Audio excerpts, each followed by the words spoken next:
بسم اللہ الحمدللہ وحدہ والصلاة والسلام علی من لا نبی بعدہ۔ یہ سائل سوال پوچھتے ہیں کہ سورۃ البقرہ کی آیت نمبر 79 کی تفسیر درکار ہے۔ 89 بھائی، بقرہ کا ہمارا سلسلہ چل رہا ہے، انشاءاللہ سورہ بقرہ آگے چلے گی، اس میں آئے گی یہ تفسیر۔ میں آپ کو مختصر اس کی بتا دیتا ہوں ترجمہ و تفسیر سادہ الفاظ میں۔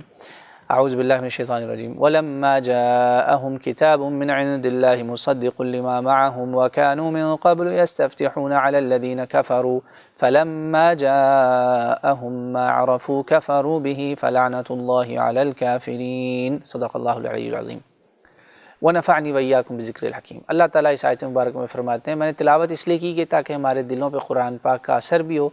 روحانیت جو ہے نا وہ ترجمے سے نہیں آ سکتی، وہ تلاوت سن کے آتی۔ اس روحانیت کا آپ اندازہ کریں کہ اللہ کا نبی جس سے زیادہ روحانیت والا تو کوئی نہیں ہو سکتا نا۔ آپ کو مزہ آتا تھا، آپ پسند فرماتے تھے، بلاتے تھے صحابہ کو کہ میں بیٹھا ہوں، آؤ مجھے تلاوت کر کے سناؤ۔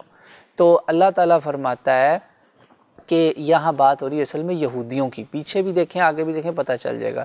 بقرہ یہ سورۃ تب اتری جب یہود جو ہیں وہ مدینہ منورہ میں یہود پہلے وہ لوگ تھے، امت تھی موسیٰ علیہ السلام کی، جن سے رسول اللہ کو بڑی امید تھی، اہل کتاب تھے، کتاب کو سمجھتے تھے۔ اللہ کہتے ہیں کہ ان کے پاس جب کتاب آئی یہ تصدیق کر رہی تھی پچھلی باتوں کی۔ عبداللہ ابن سلام اسی لیے فوراً مسلمان ہو گئے۔ تو اللہ تعالیٰ فرما رہا ہے کہ یہ کافروں کو پہلے کہتے ہوتے تھے کہ ہم تم پہ فتح حاصل کریں گے جب آخری نبی آئے گا یا اللہ کا نبی آئے گا۔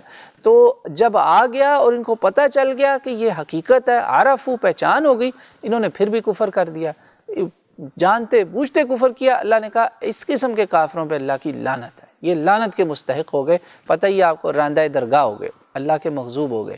اب نقطہ فکر جو ہے نا، لمحہ فکریہ یہ ہے کہ اللہ کے بدترین جو مخلوق ہے، جس کو اللہ کی شریر ترین اب مخلوق وہ بن چکی ہے، ظالم ترین مخلوق بن چکی ہے، کیا وجہ کہ اللہ تعالیٰ ان کے ہاتھوں ہمیں جوتے پڑوا رہا ہے؟ یہ سوچنے کی بات ہے نا۔ اللہ تعالیٰ میرے آپ کے اعمال کی اصلاح کرے، اس امت کو ہدایت دے اور ہمیں ہماری آنکھیں کھولے کہ کیا وجہ ہے کہ مغضوب ملعون لوگ جو ہیں وہ آج ہم پہ مسلط ہوئے ہیں۔ اللہ ان کے شر سے ہمیں محفوظ رکھے، واللہ اعلم۔